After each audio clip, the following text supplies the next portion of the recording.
ఆశా భోస్లే అనారోగ్యంతో శనివారం రోజున ముంబైలో బ్రీచ్ క్యాండీ ఆసుపత్రిలో చేరిన సంగతి తెలిసిందే.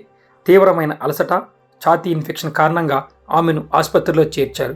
అయితే అక్కడ చికిత్స పొందుతూ ఆశా భోస్లే ఈరోజు తుది శ్వాస విడిచారు. మల్టీ ఆర్గాన్ ఫెయిల్యూర్ కారణంగా ఆశా భోస్లే కన్నుమూశారని బ్రీచ్ క్యాండీ ఆసుపత్రి డాక్టర్ ప్రతీత్ సమాధాని తెలిపారు. ఇక ఆశా భోస్లే ముంబైలోని బ్రీచ్ క్యాండీ ఆసుపత్రిలో కన్నుమూశారని ఆమె కుమారుడు ఆనంద్ భోస్లే కూడా ధృవీకరించారు. आनंद भोसले, मेरी माताजी श्रीमती आशा भोसले, इनका आज निधन हो चुका है।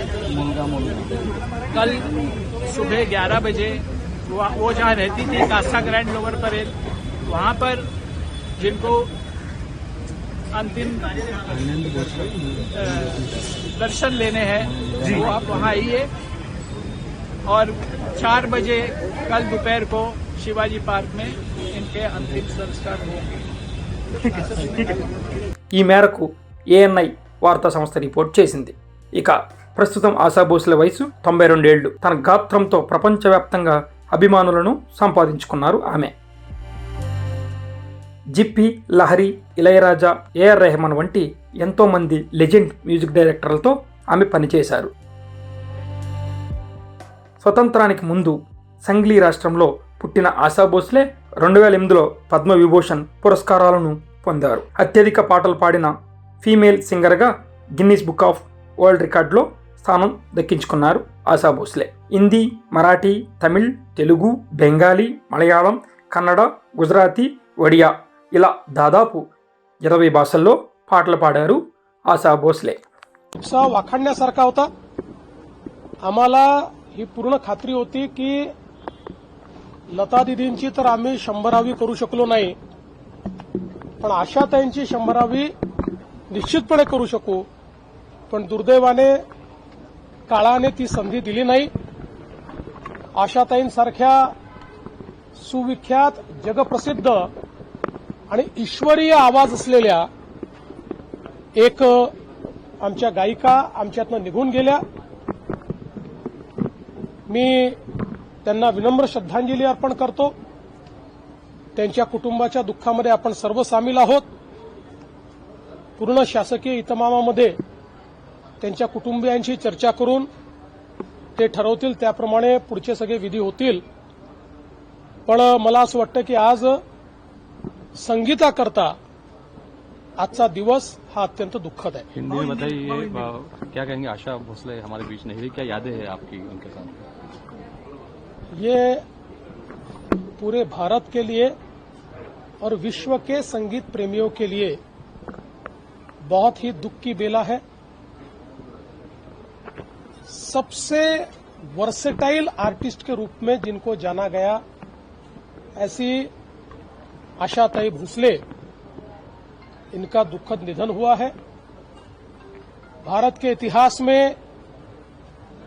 उन्होंने जो संगीत की सेवा की है, मंगेशकर परिवार ने जो संगीत की सेवा की है, लता दीदी के रूप में पहला सितारा, पहला तारा लुप्त होते हमने देखा. और आज संगीत का दूसरा तारा भी लुप्त हुआ है. ये हम सबको इसका बहुत दुख है. बाल्य अवस्था से संगीत की सेवा करते करते 92 साल की उम्र तक लगातार उन्होंने सेवा की. अपने 90वें जन्मदिन पर 3 घंटे कॉन्सर्ट करने वाली ये दुनिया की एकमेव गायिका है. और आखिरी दम तक संगीत की सेवा उन्होंने की. हम सभी लोग जानते हैं कि शास्त्रीय संगीत से लेकर पॉप, रॉक, सभी प्रकार की संगीत उन्होंने हम लोगों को दिया. सभी प्रकार के गीत उन्होंने गाए. विशेषतः आर.डी. बर्मन जी और उन्होंने संगीत को एक अलग जोन में पहुंचाने का काम किया. और ऐसी कोई भाषा नहीं है भारत की जिसमें उन्होंने गाने न गाए हो. 12,000 से ज्यादा गाने 20 से ज्यादा भाषाओं में उन्होंने गाए. इस प्रकार की एक गायिका कि जिनके सुरों में परमेश्वर बसते थे, उनका चला जाना ये भारत के लिए, हम सभी के लिए बहुत बड़ी हानि है। उनके परिवार के दुख में हम सब लोग सम्मिलित हैं। झालं की सांगा हा सर काय सांगाल आशा भोसले आपण निघून गेल्या की आठवणी आहे तुमच्या स्नेह होता तुमच्याजवळ आशाताईंचा आणि माझा हा अतिशय जवळचा संबंध होता. नुकताच 2-3 महिन्यापूर्वीच त्यांची माझी विस्तृत भेट पण झाली होती विमानतळावर. थकल्या होत्या आणि खऱ्या अर्थाने आपल्या या पूर्ण संगीताच्या क्षेत्रामध्ये लता दीदींनी ज्याप्रमाणे आपलं नाव जगात पोहोचवलं, तेवढंच आशाताईंनी देखील जगामध्ये त्यांच्या गायनाच्या विशेषतः ज्या गाण्यांमुळे भारतीय संगीताला त्यांनी जगात पोहोचवलं. त्यांनी सर्व प्रकारची गीतं गायली आणि याच्यामध्ये विशेषतः नागपूरकरता विशेष आठवण अशी आहे की स्वर्गीय सुरेश भट जे आपल्या विदर्भातले होते, त्यांच्या याच्यातला केव्हा तरी पहाटे ही रात्र उलटून जाते हे जे आहे हे आशा भोसलेंनी आणि हृदयनाथ मंगेशकर यांनी संगीत दिलेलं गाणं हे मराठी संगीतामधलं एक अतिशय उत्तम असं गाणं आहे. आशाताईंनी अनेक भाषांमधून अनेक गीतं गायलीत आणि ती आजही आपल्या सगळ्यांच्या स्मरणात आहे आणि पुढल्या अनेक वर्ष भविष्यात देखील आपल्या सगळ्यांच्या स्मरणात राहतील. आशाताईंचा माझा अतिशय जवळचा परिचय होता. विशेषतः मला जेव्हा 61 वर्ष पूर्ण झाली तेव्हा मुंबईला त्या कार्यक्रमात आल्या होत्या आणि त्या कार्यक्रमात त्यांनी स्वतः त्यावेळी गीत गायलं आणि मला आशीर्वाद दिले.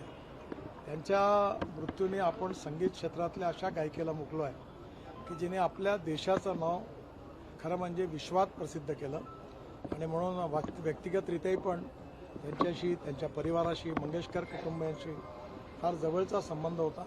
त्यांचं हे दुःखद निधन आपल्या सगळ्यांवर आघात करणारं आहे, विशेषतः त्यांच्या परिवारालाही आघात करणारं आहे. परमेश्वर हे दुःख सहन करण्याची त्यांना ताकशक्ती देव ईश्वरचरणी प्रार्थना करतो आणि आशाताईंना मी अतिशय दुःखद अंतःकरणाने श्रद्धांजली वाहतो. हिंदी में बताइए क्या याद है आपकी आशाताई भोसले की? स्वर्गीय आशाताई का और मेरा पिछले अनेक सालों का बहुत ही नज़दीकी संबंध रहा है. आशाताई ने अपने जीवन में अनेक भाषाओं में अनेक गीत गाए और संगीत के अनेक प्रकार के गीत गाए. सब प्रकार के गीतों में उनकी मास्टरी थी. उन्होंने जो गीत गाए हैं आज भी हम उसको विश्व में इतनी प्रसिद्धि मिली है कि आज पूरे विश्व में उनका नाम पहुंचा है. जिस प्रकार से लता दीदी ने अपने गायन कला के द्वारा हमारे देश का नाम बड़ा किया है, वैसा ही आशाताई ने भी बड़ा किया है. मुझे बहुत खुशी है विशेष रूप से कि जब वो संगीत में गाती थी और जब उनका एज हुआ था तो मैं उनको कहता था कि आप मत गाइए. वो मुझे कहती थी कि नहीं, मैं जब तक हूँ तब तक मैं गाती रहूँगी. ये जिद्द मैंने उनके व्यक्तित्व में देखी और आखिर तक उन्होंने संगीत और गीत इस विषय के लिए अपना जीवन समर्पित किया था और बड़े आनंद और खुशी के साथ वो गाती थी और आखिरी में चलना भी नहीं होता था तो भी उनका यही श्रद्धा, कमिटमेंट उनके प्रोफेशन के बारे में थी. उनके जाने से उनके परिवार को भी बहुत बड़ा धक्का लगा हुआ है और विशेष रूप से पारिवारिक संबंध होने के कारण हम सब लोगों को भी एक धक्का पहुंचा है. मैं ये दुख सहन करने की शक्ति भगवान उनके परिवार को दे, ये ईश्वर चरणी प्रार्थना करता हूँ और आशाताई को दुखद अंतःकरण से श्रद्धांजलि अर्पित करता हूँ. Family to be able to bear the irreparable loss. Her nephew Adinath is a very dear friend. I will just talk to him. And may her soul rest in peace. Om Shanti. Sir आज बड़ा ही खास मौका था जहाँ पर आपने Amrit medicos 2.0 my friend doctor Vijay Sharma इनका इंस्टॉलेशन था as a being a president for to congratulate him for इसके इंस्टॉलेशन सेरेमनी के लिए मैं खास करके मुंबई में आया था. My best wishes for doctor Vijay Sharma and his entire team for the coming years of the Amrit medicos. They are doing very good works in the medical fraternity. So definitely for them my best wishes. Sir women reservation पर जो है संसद के extra सत्र बुलाए गए हैं, किस तरह से देख रहे हैं? आपने नारी शक्ति का भी अपने स्पीच में उल्लेख किया था. नारी शक्ति वंदन अधिनियम बिल जो पारित हो गया था उसके लिए सबसे पहले मैं माननीय प्रधानमंत्री नरेंद्र मोदी जी का अभिनंदन करता हूँ और खास करके अभी जो सत्र बुलाया है which is the 33% reservation which is the historic bill which is passed in our the parliament. इसके लिए फिर एक बार मुझे लगता है कि अभी फिर से उस पर अमेंडमेंट लाने के बाद तुरंत वो लागू हो जाएगा।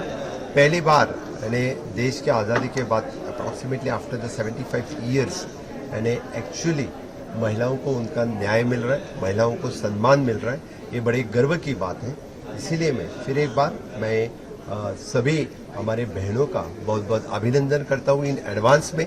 और माननीय प्रधानमंत्री नरेंद्र मोदी जी ने जो नारी को इतना सम्मान दिया है इसके लिए उनको पूरे देशवासियों की तरफ से और गोवासियों की तरफ से उनका बहुत बहुत अभिनंदन और आभार। सर पीएम ने सिंगर आशा ताई के तबीयत को लेकर स्पीडी रिकवरी की कामना की है। डेफिनेटली मैं भी कामना करता हूँ क्योंकि वो स्पीडी रिकवरी हो। Thank you.